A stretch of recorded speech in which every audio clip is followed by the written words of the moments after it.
Hey everyone! In today's quick tutorial, I'll show you how to turn off comments on your Facebook posts using your phone. Let's get started. First, open the Facebook app on your iPhone. Next, tap on the menu icon located at the top right corner of your screen.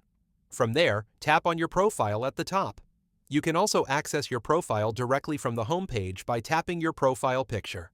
Now, scroll down to find the post where you want to limit comments. Once you've found it, tap the three dots in the top right corner of that post. Then tap on Who can comment on this post? Here, select Profiles and Pages you mention. This setting allows only the people or pages you've tagged in the post to leave a comment.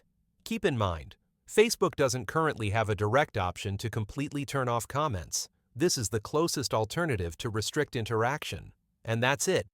You've now limited who can comment on your post. If you found this tutorial helpful, don't forget to like, subscribe, and hit the bell so you never miss out on easy tech tips like this one.